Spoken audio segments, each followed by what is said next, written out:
This episode has been brought to you by JustNForm.com.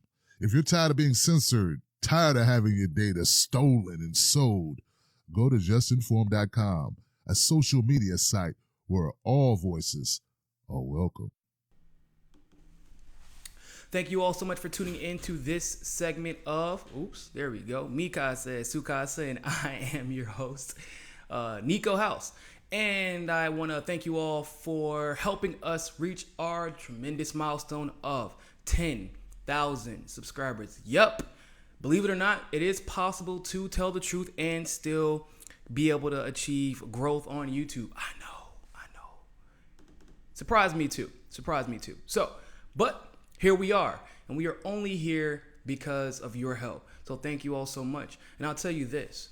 If every single subscriber that we had donated just $1 to our Patreon, which you can click on in the link in the description below, we would be able to do so much more and bring you all so much content and even be able to bring you higher quality content. The possibilities would be endless. You've seen what we've been able to do with little to nothing.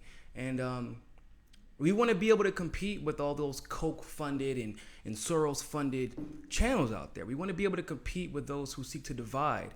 But that's only really possible if those like ourselves who seek to unite help us do that. And so if you would like, you can go to www.patreon.com/MikasaSukasa and help us defeat those who seek to divide us and ultimately help the establishment and the elite defeat us. Also, if you have not yet, follow the first independent news network on Roku. You can do so by going to Roku and just typing in Mikasa Sukasa or the MCSC network. So I hope everybody's doing well. Today, I wanted to go over a post that was done by Alexandria Ocasio-Cortez. I don't know if a lot of you had seen this, but Alexandria Ocasio-Cortez was on the cover of Vanity Fair. Now, obviously, it does sound weird to be covering about something that was so deep and profound on Alexandria Ocasio-Cortez's part on a magazine that's entitled Vanity Fair. It does seem like there's something inherently off about that, but nonetheless, Alexandria Ocasio-Cortez did take that opportunity to bolster the message that she had originally became popular for. And I want to go ahead and read that to you. So, as you can see, there's a cover. She took to Instagram to send this message. And it's actually, funny enough, a message that I have been trying to help people understand. I mean, while I was still holding her accountable, of course, but it's a message that I was trying to help people understand for quite some time, and I'm not sure that everybody was understanding it. But I'm glad that AOC kind of took to Instagram and decided to bring this message herself. So she says, "Sometimes people ask me how this feels. To be honest, at least in part, I feel scared, anxious, overwhelmed, and that's okay. It is a surreal experience to go from being virtually anonymous to having an enormous amount of attention overnight. Things went from feeling like folks going out of their way not to cover our campaign to feeling like there's a microphone on my every word, joke, meal, outfit, or makeup decision. Every time a media event like this happens, I get nervous. But also, I think about how I never got to see anyone like me on magazines growing up. I never saw a version of myself in leadership or on TV or anywhere really, and think that this could be me. I think of that saying, be who you needed to be when you were younger. When I was younger, I needed to see myself in others." Well, give me 1 second. I'll go ahead and bring up the rest of that. But she said, when I was younger, I saw myself in others. I needed mentorship. I needed an example. I needed to believe that I could. Knowing that gives me the courage to overcome the doubt, the fear, and anxiety the idea that if I do this, then maybe it will help someone else. The whole time I campaigned for Congress, give me 1 second.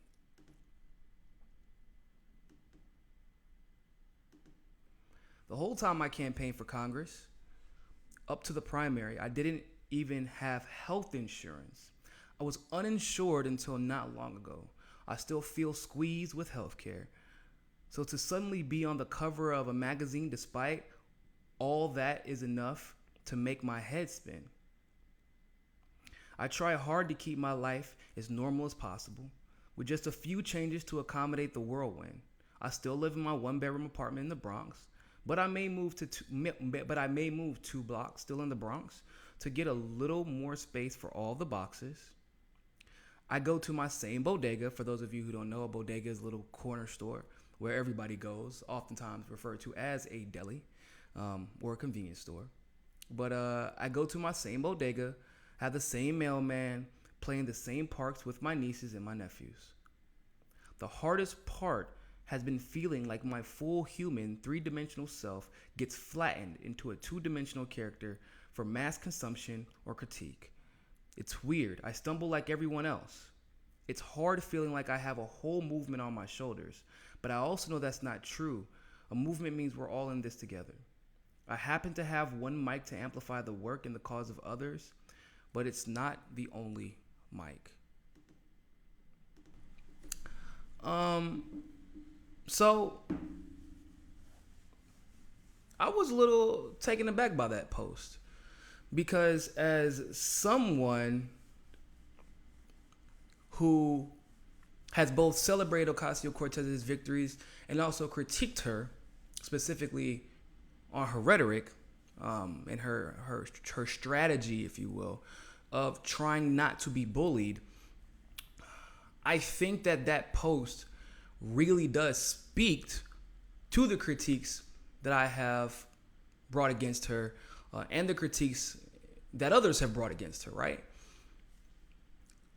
I've always said, I know some of you are a little bit older and they like to pretend that, oh, if I was in that position, I would do this. But to be honest with you, it's really hard for you all to remember where you were at 28 years old. This is coming from someone who was literally just 28 years old. And even me, like even then, I was still more equipped to deal with what AOC is dealing with than she is right now.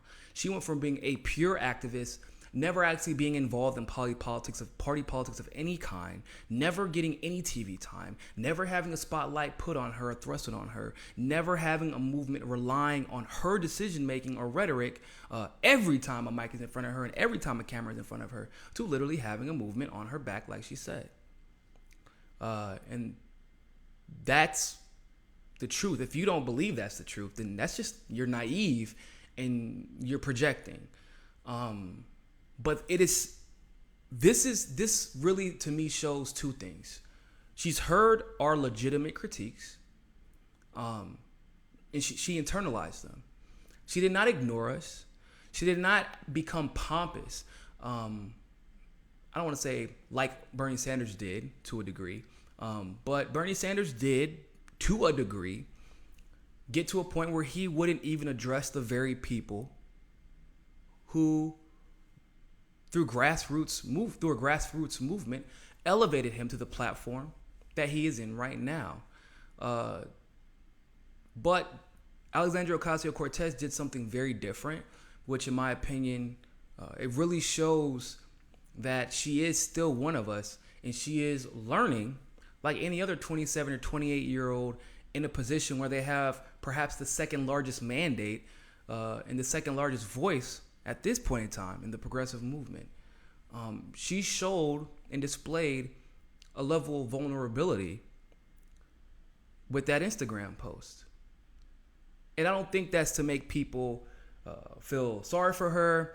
I don't think that's to make people feel bad or even forgive her for the rhetoric that she has, stumbled over, I should say, in the past. I think that was the wholehearted truth.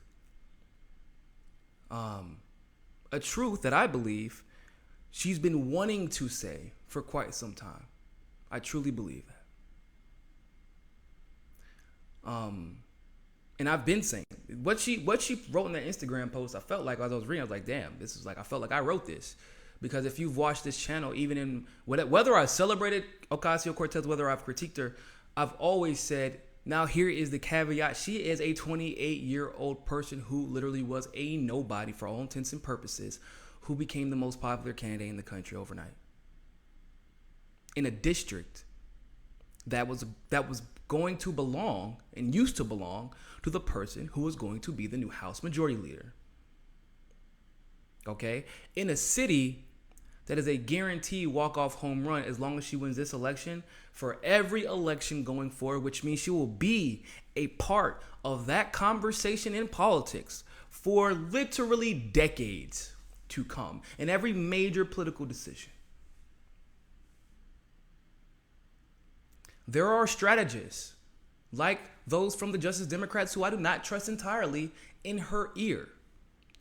There are people that are trying to run her campaign who are also they're not used to being in the spotlight because they may be from the Green Party, they may be from Independents, or they may even be from Bernie Sanders' campaign in some cases, but they are not used to winning. They don't know. So they've gotten caught up in the numbers, right? The social media numbers, which aren't really reflective of how people want to and will vote. The ratings on TV, what their numbers are cooked in one form or another. And they rely on those numbers to tell her what to do. And if anybody's ever run for office and had people around them, you know, they always say, listen to your consultants. If you want to win, make sure you listen to your consultants. And it wasn't really until Bernie Sanders lost the election and went to the People's Summit in 2016 or 2017, where he said, don't listen to consultants. That's the lesson that he learned. Tim Canova told me personally, he'll never listen to another consultant again. And that's a lesson that he learned. Because consultants will tell you not to stand up for your beliefs. Consultants will try to make you capitulate to the least common denominator in the establishment because they think that's what inspires voters. And as a person who's never ran for office, has never been a strategist, has never been anything of the sort. She's been an activist and a bartender. Richard Mays, thank you. I'm not sure what 10 means, but yeah, appreciate it. But as a person, like I said, who's never been an activist, who's never been a strategist, never been a politician, who's never been a strategist, who's never participated in party politics, specifically has never participated in Democrat Party politics because she's been green, just like her campaign manager. A person who doesn't really have control over her website, who sometimes doesn't have control over her Twitter. Of course, there are times where she will waver. Especially rhetorically. Because she's new to this. But that post, in my opinion, demonstrated that she is indeed still on our side. That she is capable of owning up to her mistakes and saying that I am new to this. I am learning this at the same rate a lot of us are. And I make mistakes, but my heart is still in the right place, and I'm still going to continue to fight for you. Because we've had progressive politicians who have made mistakes, i.e. Bernie. He's not exempt from that. And instead of stepping back and admitting, by the way, saying, I am flawed, I make mistakes based off the information that I have. Instead of Bernie did not do that. He doubled down on a lot of his mistakes. And once again, it really, as a man who's seen men in power for so long, in my opinion, this also does something. It shows us something else. It demonstrates that we need more women in power. Because women aren't as likely to be driven by ego and testosterone when making decisions. They're not as susceptible to that as men are. It's for a plethora of reasons, but it's just a fact. Women do tend to be more compassionate in their resolve. Women are more likely to admit that they made a mistake, whether it be in a friendship or in a relationship, than a man is. Especially in power. I mean, if you look overseas at some of the best leaders around the world, most of them are women. And we don't need just any brand of woman in charge. We do need more of the Alexandria Ocasio-Cortezes, of the Tulsi Gabbards.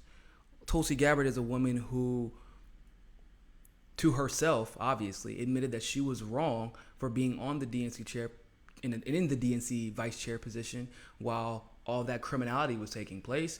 She said that the Democratic Party, as a Democrat, she said that the Democratic Party was wrong. Tulsi Gabbard used to be more on the conservative side, is obviously way on the progressive side at this point. So, in my opinion, if there was any type of, if you, I mean, you can call it identity politics, but I don't think that in this regard it's identity politics. It's just basic human fact. Women are indeed more compassionate and self-reflective on average than men, which is why depression tends to run higher in women than in men. Or at least, at the very bare minimum, we are able to detect depression in women before men, because men internalize and will not admit oftentimes that they are going through something, that they are flawed human beings, that the weight of the world can fall on their shoulders because of the patriarchy and therefore can have adverse reactions on their psyche. Whereas women, on the other hand, are a little bit more open about how they feel about a situation, and they get ridiculed for that often. But being more open, being more honest, being more transparent about your humanity as a politician is something we need a little bit more of in this world. So I would love to know your thoughts and opinions about this. Once again, in LA on October the 13th, if you are available, 8 p.m. Pacific, I will be doing a meet and greet to discuss politics, to discuss what you're doing in politics, to talk about media activism, our social media community networking and news platform, JustNForm. I'm going to be discussing all that. Bernie Sanders Coffee Shop, October 13th, 8 p.m. Pacific. Be there. All right? So thank you all so much for tuning in to this segment of Mi Casa es Su Casa. Follow us on Roku. And more than anything else, always remember, find your balance.